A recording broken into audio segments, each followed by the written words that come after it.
Injil Markus pasal 5 ayat 1 sampai 20. Yesus mengusir roh jahat dari orang Gerasa. Lalu sampailah mereka di seberang danau di daerah orang Gerasa. Baru saja Yesus turun dari perahu, datanglah seorang yang kerasukan roh jahat dari pekuburan menemui dia. Orang itu diam di sana dan tidak ada seorang pun lagi yang sanggup mengikatnya, sekalipun dengan rantai, karena sudah sering ia dibelenggu dan dirantai, tetapi rantainya diputuskannya dan belenggunya dimusnahkannya, sehingga tidak ada seorang pun yang cukup kuat untuk menjinakkannya. Siang malam ia berkeliaran di pekuburan dan di bukit-bukit sambil berteriak-teriak dan memukuli dirinya dengan batu. Ketika ia melihat Yesus dari jauh, berlarilah ia mendapatkannya lalu menyembahnya, dan dengan keras ia berteriak, "Apa urusanmu dengan aku, hai Yesus, Anak Allah yang Maha Tinggi? Demi Allah, jangan siksa aku." Karena sebelumnya Yesus mengatakan kepadanya, "Hai engkau roh jahat, keluar dari orang ini." Kemudian ia bertanya kepada orang itu, "Siapa namamu?" Jawabnya, "Namaku Legion, karena kami banyak." Ia memohon dengan sangat supaya Yesus jangan mengusir roh-roh itu keluar dari daerah itu. Adalah di sana di lereng bukit, sejumlah besar babi sedang mencari makan. Lalu roh-roh itu meminta kepadanya, katanya, "Suruhlah kami pindah ke dalam babi-babi itu, biarkanlah kami memasukinya." Yesus mengabulkan permintaan mereka, lalu keluarlah roh-roh jahat itu dan memasuki babi-babi itu. Kawanan babi yang kira-kira 2.000 jumlahnya itu terjun dari tepi jurang ke dalam danau dan mati lemas di dalamnya. Maka larilah penjaga-penjaga babi itu dan menceritakan hal itu di kota dan di kampung-kampung sekitarnya. Lalu keluarlah orang untuk melihat apa yang terjadi. Mereka datang kepada Yesus dan melihat orang yang kerasukan itu duduk, sudah berpakaian dan sudah waras, orang yang tadinya kerasukan legion itu. Maka takutlah mereka. Orang-orang yang telah melihat sendiri hal itu menceritakan kepada mereka tentang apa yang telah terjadi atas orang yang kerasukan setan itu dan tentang babi-babi itu. Lalu mereka mendesak Yesus supaya ia meninggalkan daerah mereka. Pada waktu Yesus naik lagi ke dalam perahu, orang yang tadinya kerasukan setan itu meminta supaya ia diperkenankan menyertai dia.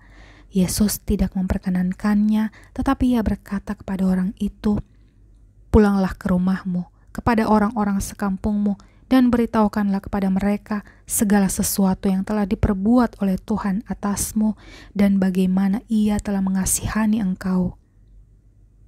Orang itu pun pergilah dan mulai memberitakan di daerah Dekapolis segala apa yang telah diperbuat Yesus atas dirinya, dan mereka semua menjadi heran.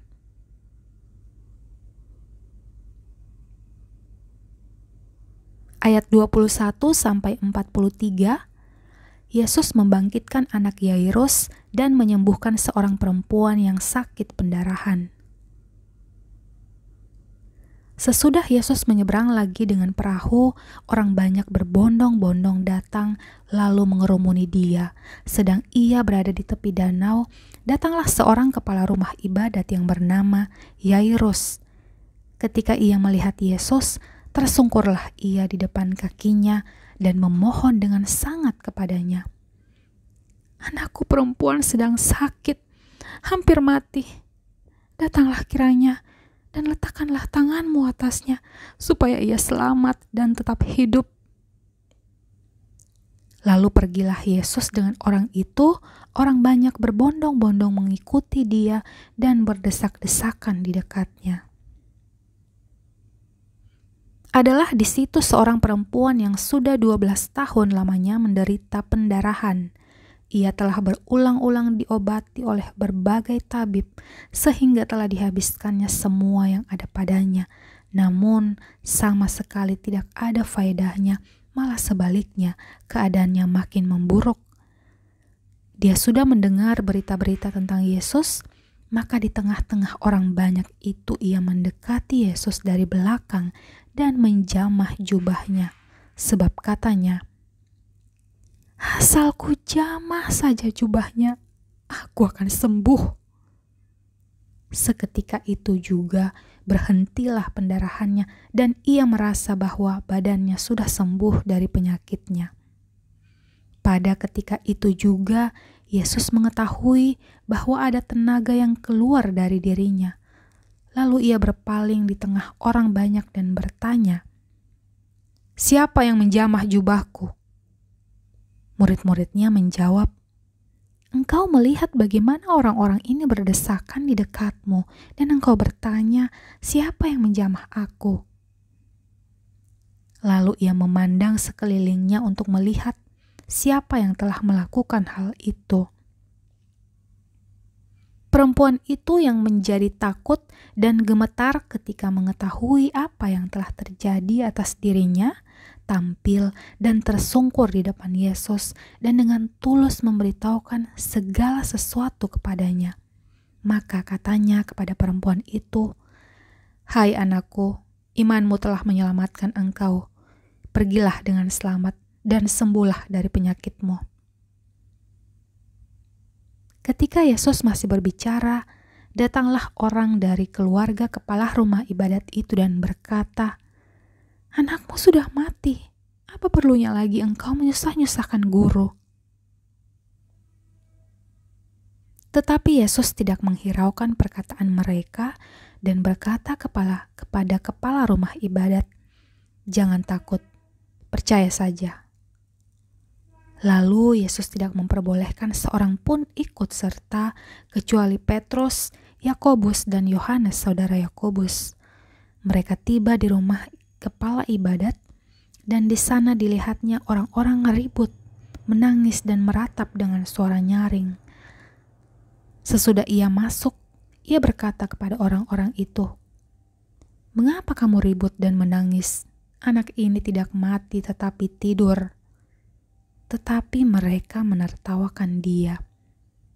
Maka diusirnya semua orang itu, lalu dibawanyalah ayah dan ibu anak itu dan mereka yang bersama-sama dengan dia masuk ke kamar anak itu. Lalu dipegangnya tangan anak itu, katanya, "Talita kum," yang berarti, "Hai anak, aku berkata kepadamu, bangunlah." Seketika itu juga anak itu bangkit, berdiri dan berjalan, sebab umurnya sudah 12 tahun. Semua orang yang hadir sangat takjub. Dengan sangat ia berpesan kepada mereka supaya jangan seorang pun mengetahui hal itu. Lalu ia menyuruh mereka memberi anak itu makan.